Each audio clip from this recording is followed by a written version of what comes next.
society doesn't allow us to support a family unit anymore. So, but explaining it as an evolutionary process is going to stop people in their tracks, and that's why I say that's always the one most important thing. If you start talking about when people say ADD, ADHD, go, you mean that evolutionary process?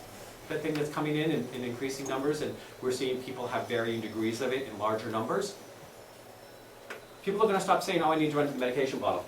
Now, a key word here that I'm going to put up to understand some of the clues I'm going to give you, or some of the things I want to give you to work with the ADD. There is one key word that I'm going to go back to, which I'm never going to spell right. Exacerbate. Spelled horribly. Exacerbate. We have this evolutionary process and this gift of all of these things I talk about. Then what we have is we have things that will exacerbate the child. I used to call them allergic reactions, almost like the child would have an allergic reaction. Oh, the adult. My 82-year-old, I think he's 82, 81, 82, that I saw a few months ago, I still call him one of my children. So, they're all, you know, that's how I see them. Oh, God. Not in a bad way. I can only picture Stan as one of your children. I do. I always see Chan Stan as one of my children. He's a big kid. Stan is her husband, and he's a hockey player. And he's a big monster, 300-pound guy, and he's... I look at him and he's a big bouncy baby boy. Matt? Anyway. What do you think? And that's not going to see him that way. Anyways, but we talk about exacerbate. We talk about things that exacerbate and make unmanageable that which would be manageable if it wasn't being irritated, if it wasn't being exacerbated. So we look at some things. The first one is diet. We always look at diet. If you don't think what you put in your body affects your life, you haven't been paying attention. The ADHD do have things that they are more likely to have a set-off that's going to make them either irritable and have more emotional meltdowns, or physically spiral out, or burn out, or not be able to pay attention. And it's not because of the normal reasons, which is because they have so much going on in their head, but because that is actually triggering them to have, again, a kind of allergic reaction to it. And so diet is very important.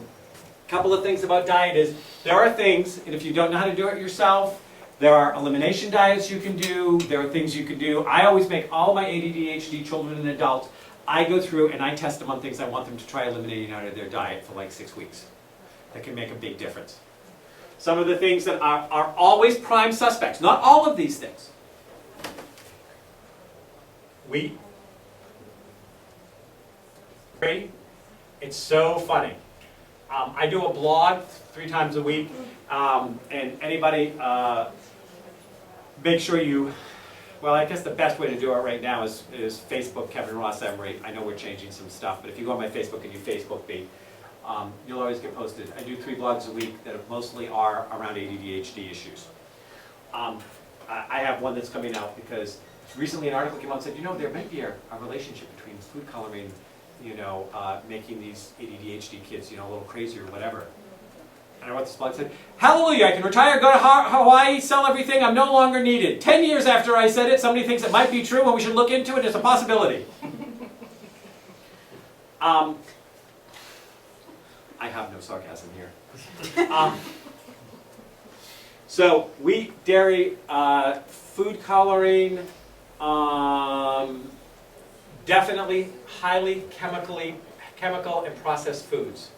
Now, and I'm saying highly because there is a residual chemical on those foods. Chemical and metals constantly show up when I start doing work with ADHD individuals, that it's something that I need to do an elimination out of their diet with, and there'll be a level of calmness that will start to come into them once we start getting this built up crap out of their body. It just happens.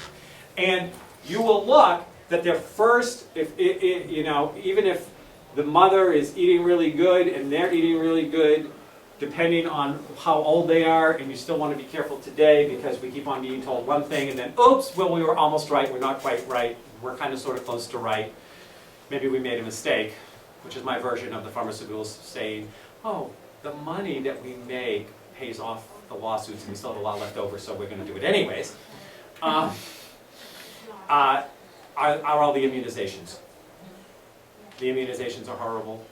I had a conversation with somebody yesterday who talks about how she has lots of friends that are naturopaths with this, and she's like, none of them do any of the immunizations.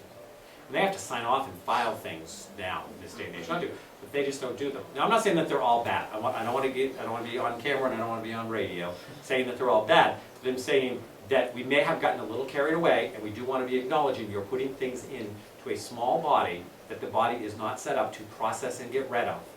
And so it sits there. And it stays there. And I don't want to be disgusting here, but I know that when I was like 16, 17 years old, I was having some health issues and I had a barium enema. I don't know if anyone's ever had one of those, but they're out there. They're still common medical procedures as far as I know. I did what I consider my first real non-stop pedal to the metal cleanse when I was 35. 18 years later, the barium came out then. Because the colon is very absorbent, and it absorbs some of that stuff, which also interfered with my colon absorbing nutrients and me getting what I needed out of the food I was eating. Okay? So there's lots of things to consider, and when I work with an ADHD child or adult, these are some of the things. I've got a longer list in my book. I'm not going to be able to pull the whole list out of my head. The things that I test them on to say this could be exacerbating. One little boy that I worked with had Tourette's, which oftentimes goes with ADD, ADHD, will be that they'll have Tourette's as well. And when I did some energetic testing on this child, I said, take him off wheat, see what happens. His symptoms of Tourette's went away 99% within 2 weeks after we took him off wheat. What happened was, the summer happened. He spent a lot of time with his grandparents. His grandparents kept on telling his parents how crazy they were, and their barbecues and their picnics, and of course they need to have buns, and they needed to have this stuff. And guess what was back? The Tourette's. Because they weren't getting full family support on it. And sometimes you won't get full family support even as an adult. You'll say, oh yeah, well I eliminate that out of my diet. And you're going to have somebody to push. I mean, I always remember when I went through a period where I eliminated alcohol out of my diet. I was like, I just feel like my body needs to clean. I need to drink a lot. Oh, I had people that looked at me, oh come on, red wine's good for you. One glass. I'm like, do I make you nervous that I need to not drink in your presence? I didn't tell you not to drink in my presence. You can drink all you want. The sooner you pass out, the quicker I can be out of here. But we won't talk about families. Oh, thank God my mother is not an internet junkie and watches my stuff that goes over the internet. I'd be in so much trouble. But anyways, but it's hard because people don't get it. People don't get, they only see allergic reaction is your throat closes up, you fall on the ground, you go into anaphylactic shock, and you get taken to the hospital in a near-death coma. They go, oh yeah, maybe you shouldn't eat that again. If you tell them it makes you irritable or very emotional or you melt down or you get really hyper from it, they're like, oh, well, that's not really an allergic reaction. It didn't kill you. Take a pill. Take a pill. You got good insurance. Take 2. So, diet, always start with diet. The next thing is environment. And what I mean environment is that there are lots of things that can exacerbate. And one, at some point, I'm going to redo this room. I have not had a chance. We haven't been here that long. Fluorescent lights that are at a certain flicker, which do not match the natural megahertz of the body, which is like 7.4, and they do it a very different thing.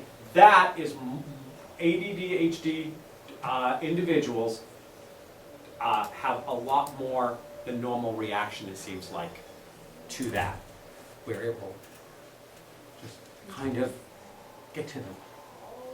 You know, environment is also hydration is such a big deal.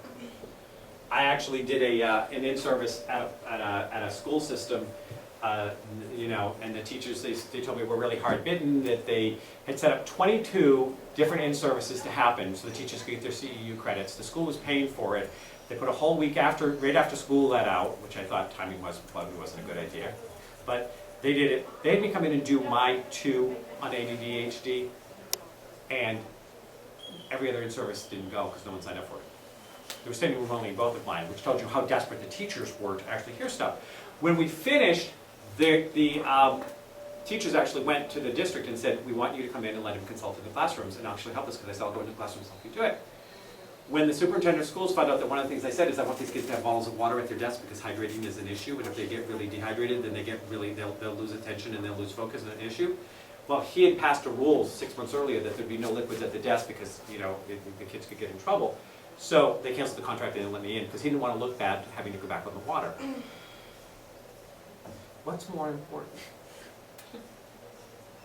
You tell me you have a bunch of teachers that don't ever show up for anything and are really pessimistic, and they get excited about one thing and you can't do it because you might look bad because you have to go back on a ruling you made.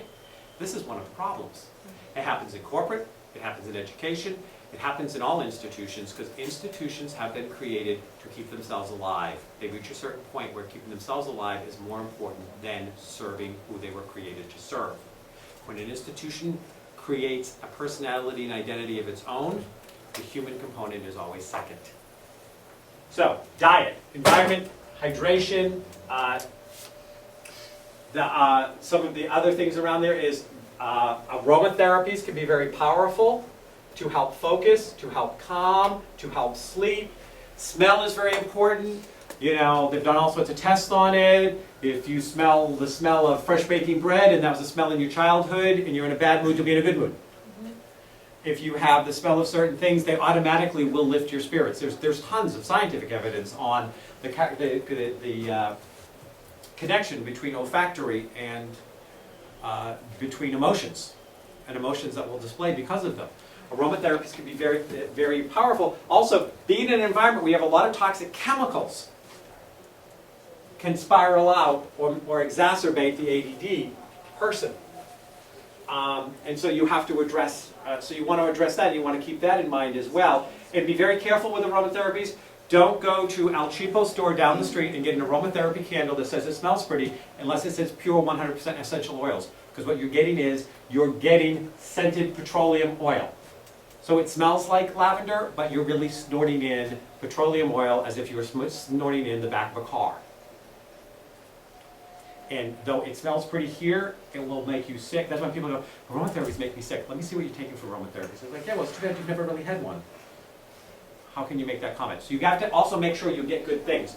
Nutrient dense. This is a big discussion between me and my PR agent right now. She was saying, people aren't going to get what nutrient dense is. What nutrients? Just nutrient dense. The ADHD individual is more about chasing nutrients than chasing calories.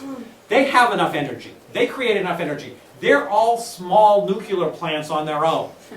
They don't need calories. Oftentimes, the reason why an ADD child or adult will have a bad diet or could end up with as much energy they have, being overweight, is they overeat because they're constantly looking for nutrients, and so much of the food we have out today has so few nutrients in it. We can eat a 10,000 calorie a day diet and get lucky if we have a nutrient quality of 5. Nutrients, when I talk about nutrients, I'm talking about foods that have a lot of bang for their buck. Not calories, but bang for the bucks. Things like spirulinas, dark leafy green vegetables have a lot of that. There are ways through supplementation or shakes or diet choices you can get nutrient dense. Once you're getting all of the nutrients going and flowing and you are nutrient dense, I will watch these children and adults get better physical health. They're not eating food which triggers them, that falls into some of the categories of what they shouldn't be eating. They calm down and they need to be eating 6 or 8 times a day.